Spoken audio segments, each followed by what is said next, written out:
we go to another massive sort of titan of the social game space in the form of Twitter next up. And we're going to have Rami Brisilovsky, I hope that's a good attempt, and Stephen King, probably not that one, but a Stephen King, offering their overview of gaming trends on Twitter. So more trends, I'm sure, more data coming up from them as well. So they'll be coming along in just a second. There we are. There they are in the same room. Hello, Rami and Stephen. You've got your mic. I need to unmute you. Hold on. There we go.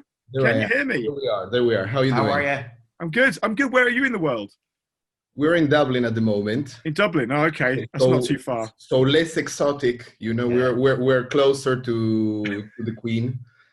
Close to the Queen. Yeah. Well. Yeah. We'll see how long that goes. This next couple of months will be interesting. Yeah, anyway. I'm Argentinian, so we can have like lots of Queen conversations, but let's leave them for another conference. Fair enough. Okay, we'll not get into the Queen. I you know, I'm tenuous my stay in the UK as it is. But anyway, I'm going to let you guys. Are you guys ready to? You're almost socially distanced there. Is that a meter apart you've got there? So, Yes, yes. It's fine. It's fine. I'm only a bit. Don't worry. We are in a big conference room with some windows open. No, you're in a bubble. It's fine. Don't go, Stephen. I feel like I pushed him out of the side there. But anyway, it's good. Okay, I'm going to hand this. Are you ready to go? Are you ready to share us your data? Yes, I'm ready. Okay, I'll be here in the background if any issues, and then we'll come back to some questions at the end. So I shall. All right. Leave it to you. Okay, so take it away, Rami. My screen. All right. So hello again. So we are Rami Brusilovsky and Stephen King, client partners at Twitter. And today we're going to be talking about two of our favorite subjects, gaming and Twitter, and how these two intertwine.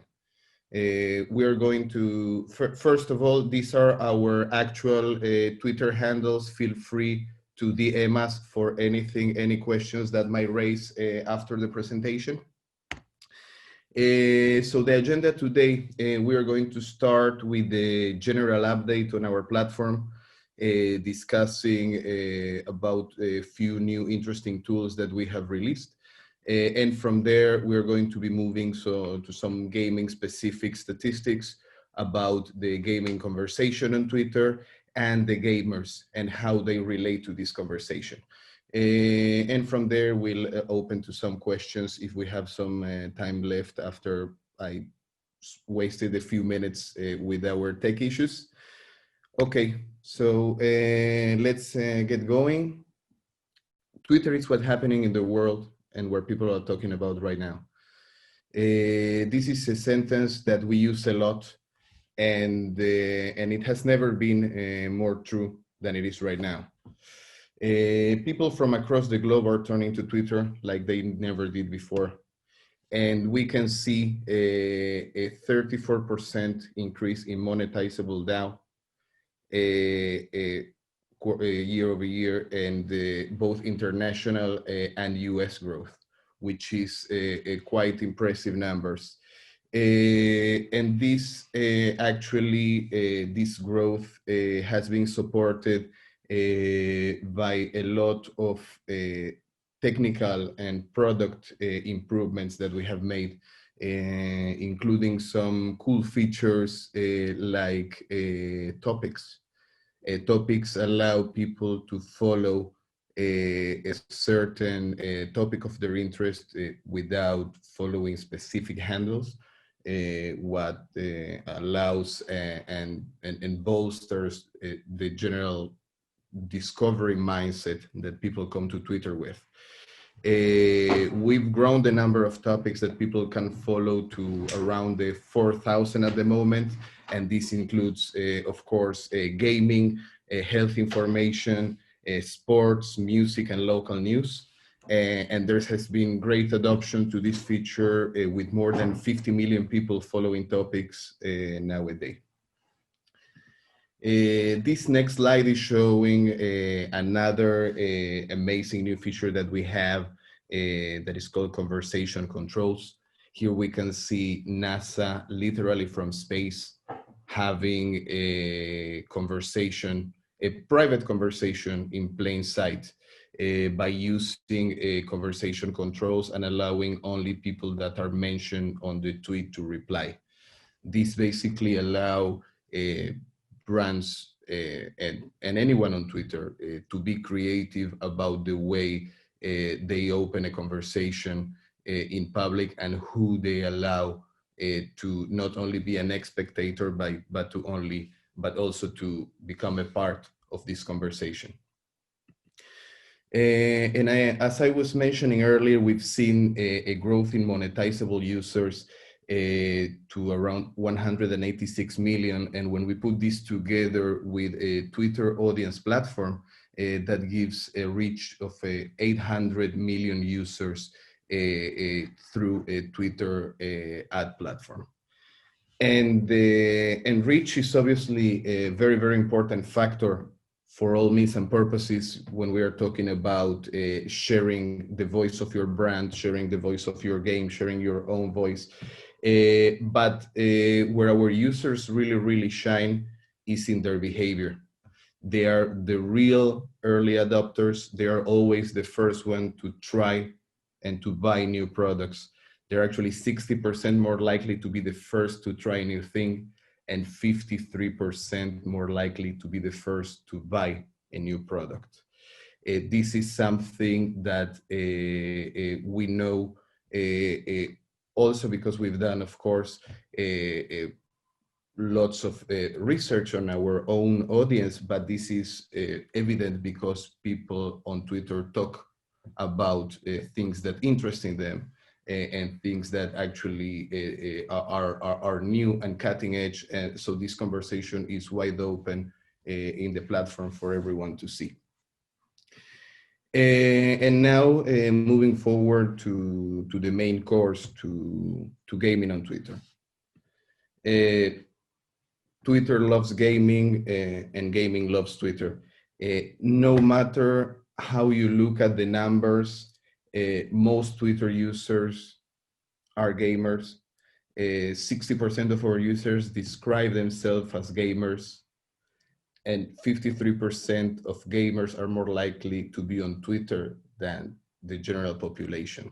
This gives a very, very deep meaning to the platform in means of a gaming culture and everything that has to do with games being launched, achievements being unlocked, esports, and any type of gaming conversation you can think of is happening on the platform. And users in the platform use a very, very wide variety of gaming genre, going from shooters and battle royale, racing and simulation games, of course, MMOs, and then card games. And we can see it through very, very different research that we've done, in this case, showing a console plus PC mean of the user of interest by genre. And these users aren't shy to talk about their gaming behavior, their likes and dislikes. We can see here that throughout the years, the gaming conversation has been increasing exponentially on the platform. These are numbers that are very, very impressive and keep going in as we move forward to the year 2020, and are bolstered by COVID-19, where we can see in March a peak of 13 million tweets versus a bit less than 10 million the year before. We can see that the conversation keeps growing and growing. And this is something that's very, very interesting about this, is that this growth wasn't only the same people talking more, it was also 22% of unique authors that were joining the conversation, meaning that more people came to the platform to talk about gaming, to talk about games. And we can see that the gaming conversation kept rising, and again bolstered by this new reality, reaching a staggering 45% year-over-year growth in June this year. One of the drivers of this growth that goes beyond geopolitics and worldwide health was Animal Crossing. I'm a Nintendo Switch owner, and and it was amazing. Like this game came from, of course, people knew about Animal Crossing, but the launch generated an astounding 16.7 million tweets on the 12th first day in the global launch. And there was to the point where there was like even a subculture around Animal Crossing generated on Twitter. We can see some very, very interesting examples of people that were talking about the game. For example, in this tweet that we are seeing here, actress Brie Larson that plays Captain Marvel, talking about how she pays more attention to her wardrobe on the game than she does in real life. We can see here another cool example where we see that this Twitter user tells a story about how Elijah Wood dropped into her virtual world in Animal Crossing to sell her some turnips. And this is, of course, an example, of how the platform can bring together a celebrity with an average Joe and generate a magical moment. But the most important thing to take into consideration is that people talk about gaming, and they talk about gaming from the perspective of their need states. People come to gaming because they are looking for satisfaction of certain needs that they feel.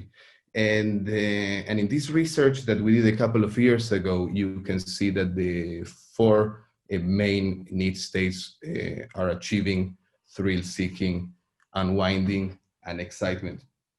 But in a newer study that we did post the COVID-19 outbreak, we can see three new need states that come and take the lead, being socializing, normalizing, and idling. Socializing, people are looking of new ways to stay connected with their friends and families. Here, Minecraft might replace Facebook. They are looking at normalizing, actually looking some kind of normalcy in their daily routine. Again, here, Animal Crossing and simulation games giving you an opportunity to virtually live a real life, have a cup of coffee, meet with friends, have a conversation. And idling, passing time, lots of free time, new free time that we cannot probably do our regular hobbies on. And people here go to battle royale games, again, to simulation, and to many other genres of gaming, like Final Fantasy here being mentioned as well. And now, in order to drill down into some more gaming-specific statistics, I'm going to pass the proverbial mic to Stephen King.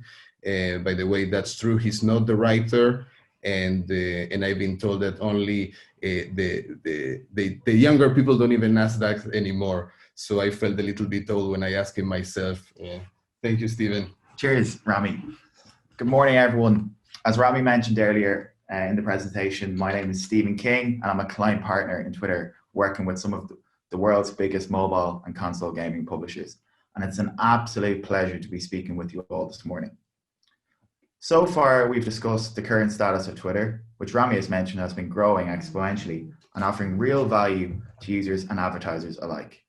Rami also discussed the power of gaming on our platform and just how big and engaged an audience we are.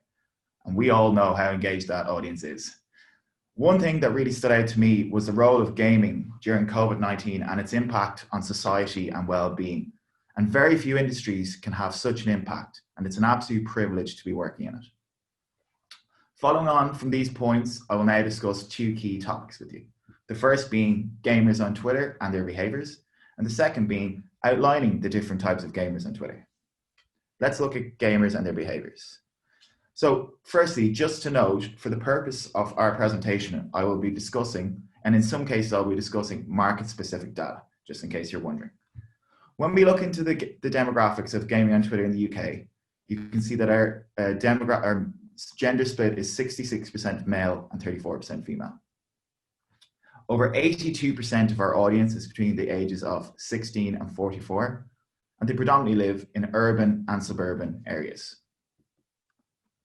One thing that we say about our audience is that they're extremely passionate about our platform, and gamers are that.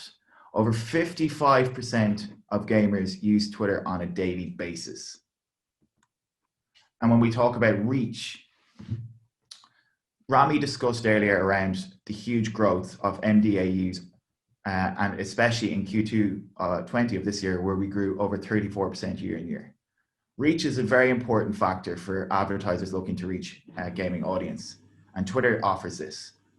To summarize this, Twitter offers over 12x the reach of gamers on mobile than Twitch, and over twice as many gamers than on mobile than Reddit.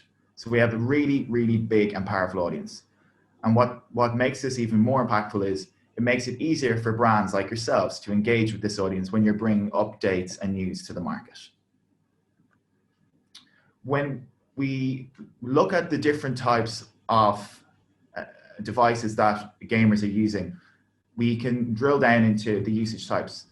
And over 85% of our audience use mobile as their primary gaming device, which is very aligned with Twitter usage. When we drill into it, the other different devices, we see that PC and console are obviously a large percentage. But one thing that was really interesting is the growth of streaming, which is obviously in its infancy. And something that Rami touched on earlier was that Twitter users are early adopters and they're technologically advanced. And nothing speaks to this point anymore than that fact. To further emphasize that, we did some research around will Twitter users switch to playing streamed rather than gaming systems, and over 25% of respondents said they're likely to do so. Again, re-emphasizing the fact that our users are thought leaders, influential, and early adopters of technology. One thing that we're really proud of is our audience and their interests and how passionate they are about their hobbies and interests. And they're very leaned in, and gamers are no different. Over 53% of Twitter gamers play more than 6 hours a week. And we all know people having jobs, families, and other interests, that's a lot of time to devote to a passion. When we look at the way they engage and how they play, they predominantly play by themselves, which would make sense with mobile being one of the primary devices and people using this on their commutes to work and on breaks and downtime. But interestingly, 35% of them play both online and alone. And something we're going to discuss later on is the growth of community, the power of our platform to connect people, like-minded people, and how that is netted out in a growth in online gaming. One thing that we've discussed and Rami mentioned earlier in the presentation was the growth in our audience, the value this offers to advertisers. And our audience are an extremely valuable bunch. And I'm now going to take you through a couple of insights that will prove this. So the majority of Twitter gamers will buy more than 2 games a year, and over 42% will buy between 2 and 5 games per year. When we look at it from a mobile perspective, which is obviously really important for a lot of our attendees this morning, our audience are twice as likely to be big spenders on mobile games rather than non-users, and over 2.1 times as likely to be big spenders on PC games rather than non-users. When we drill down that even further, our audience are 76% more likely to buy time savers on DLCs. And we all know how important DLCs, in-app purchases, and how they're shaping the future of both the console and mobile gaming industries. So now we're going to dig into the different gamers on Twitter and what they're motivated by, and ultimately, like, why are they coming to Twitter? And we did a piece of research called Flocks. And essentially what Flocks did was it identified all of the key topics that are driving conversation in our platform. So it looked into the likes of sports, TV, film, music, gaming. And what it did was it did a more in-depth analysis into what's actually shaping these conversations, what's driving them. And there were kind of two key motivations that we took from this research. The first was discovery and social proofing, which is essentially people come to Twitter to stay up to date with news, to find out information from your brands around updates, game launches, DLCs, betas, etc. But also to create new networks, which would make sense to Twitter, with Twitter. But what we didn't realize was that people are coming to Twitter, they're discussing these, smaller IPs or more niche topics, and they're connecting with like-minded individuals who share a similar opinion or a very different opinion, and they value their opinion. And Twitter as a platform is a great way for bringing people together who can discuss these topics. And when they come to the platform, and again, just re-emphasizing the fact that like our audience, Twitter's audience is its superpower. They're a very engaged bunch, but what's different about our audience versus other platforms is the mindset in which they come to our platform in. And they come in this discovery mindset. And what that means is that they're open and receptive to new messages and new things, and they're actively coming to the platform to seek new information. What does this mean? They want to come to the platform to keep up with gaming news. They want to talk with gaming brands, and a lot of you will have community managers who will be engaging with these on a daily basis. They read about gaming personalities, and they rant, vent, and share jokes. And I actually I was made aware of a really funny tweet a couple of weeks back where it was this person left their AirPods on their desk at work, and they got up off their desk to go for a walk, and the colleagues could hear the person playing Candy Crush through their AirPods in their desk. And this was a conversation that took place on Twitter, and it had over 20,000 likes, huge engagement. But again, just showing the more lighthearted nature of Twitter and its correlation with gaming. Other trends we've seen develop on the platform are fandom. So we've spoken about that audience connecting together, and then they create this kind of bigger thing out of what was small, because obviously 2 is greater than 1. And essentially what they can do is they can hero these smaller IPs, they create communities, and they connect with these people. Creative currency is another thing we've seen as a trend, and basically people are getting more creative on the platform, and they're putting it out on the platform and getting feedback on the platform. And finally, it's connection through video. Video is a key driver for our business, and it's helping shape online tournaments and online connection.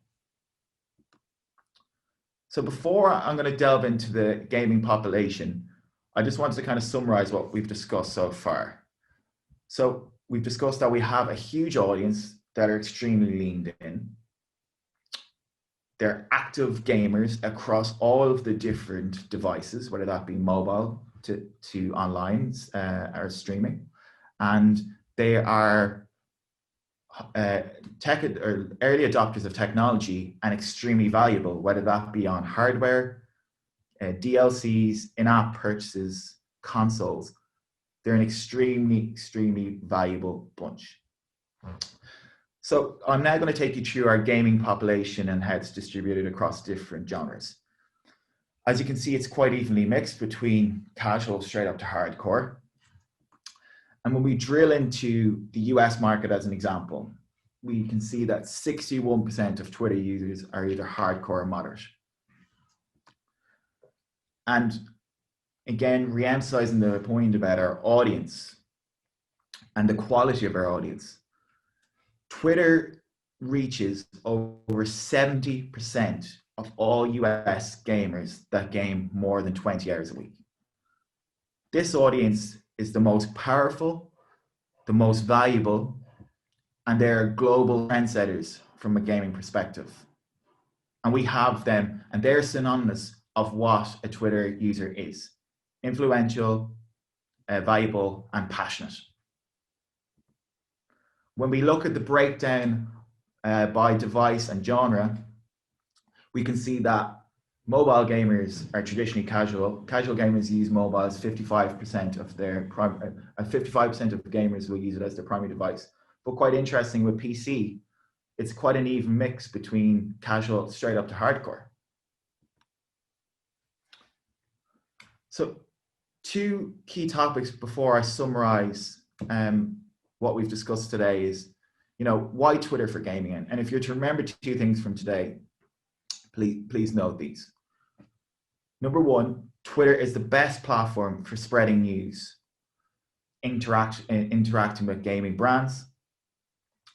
And secondly, it's a place to connect and share views with like-minded individuals, create fandom, meet people, meet colleagues, share opinions and challenge opinions with like-minded individuals. And that's a superpower of our platform, and it brings the global gaming conversation together. So I'm conscious that we're running out of time. So just to summarize what we've discussed today. So Twitter is what's happening in the world and what people are talking about right now. Twitter has never been more relevant than today.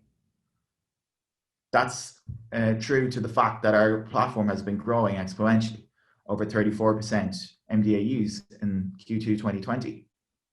But we're also backing that up by offering real value to advertisers and customers.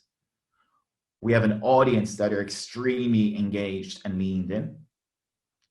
And when we drill down into the gaming audience, gaming is one of our fastest growing communities. And we've seen the impact of the gaming audience on our platform and its impact in COVID-19 and how it's helped develop people's well-being and help with their mental state. And when we drill into the gamers themselves, they're extremely passionate. It's a large audience, as we can see. They're extremely valuable, and they're willing to take action, whether that be to adopt new tech or new games or new ways of doing things. And in summary, Twitter loves gamers, and gaming loves Twitter. Thank you very much. Thank you very much. That was a good double act. Lots and lots and lots and lots of data there. I think you want to take your screen off your screen share. I don't know if I can force you to do that. There we go. Look at you. Got your lovely faces now. That's great. We don't have loads of time for questions, so it will only take a couple, but people can email and get in contact with the Twitter guys later. You might be able to tweet them. Apparently, there's this new platform they've got. You can contact them that way. So, yeah, I wanted to say there's some huge growth in the numbers there, like incredible growth in numbers of. It's hardly surprising. It'd be growth, but the numbers are staggering. Has the kind of nature of conversation changed a bit, or what people are talking about? Are they behaving differently during the lockdown? Have you seen different trends emerging or anything from a gamer perspective? So when looking at the data, all of this conversation about the need states that drive gaming, it's something that you can see it out there. All of these studies, they also are sometimes driven, by polls and things like that. But also, if you look at the nature of the conversation, you can see all of these new need states that we were talking about idling, about socializing, becoming very, very evident in the conversation itself, whereas more people would be, like we were saying, like bragging about high scores and talking about, the frustrations that they might have felt in a certain level of a game or things like that. You can see the conversation skewing towards, I feel like I'm a normal person when I'm gaming. I'm meeting my friends for a coffee in my in my sim town or my Minecraft world or my island in this other game. That's kind of becoming evident in the conversation itself. It's very interesting, actually. Yeah, I mean, there's loads of. I've got a couple quick. I mean, like, there's some incredible data there. Is there a way for our developers or our viewers to get access to some of that? Is that just reports you put out? How can they get that? Because that seems really fascinating. You've got a massive audience. It's really good to see what people care about, the sort of games they care about, and where they're changing. Are there ways that people can get access to that? We would host quite regular webinars, or we have been, and obviously speaking at events like this is a great way for us to bring this to market. Also, if you get in touch with your account team at Twitter, we'll be more than happy to facilitate that.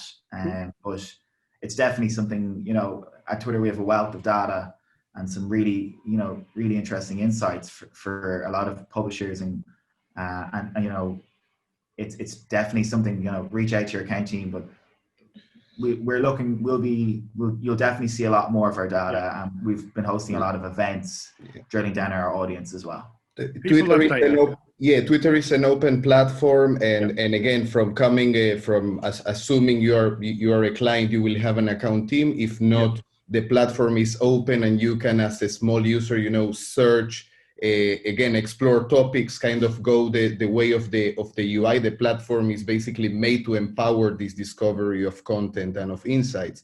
And then, of course, we have the platform is open and has an API partnership program where everyone that wants to become a power user has a way of technologically integrating into the data. Fantastic. Okay. There are a couple of questions, but I think we're going to have to, in the interest of time, push on. So people will be able to find you in the meeting system or in Discord or on Twitter, obviously. And I'm a massive Twitter user myself, so maybe we can chat there. I tend to follow us on Twitter. Follow us on Twitter. Search us in any other social network. I'm not going to plug any other. Other social networks. Other social networks are available. That's what you have to say. We are not deep fakes. We really look like this. So you can look around for us. Cool. Thank you so much for your time, guys. That was really fascinating. Thanks for being generous and sharing the data. Have a great couple of days. Thanks very much. All the best. Thank you so much. Digital round of applause there for that. Fantastic.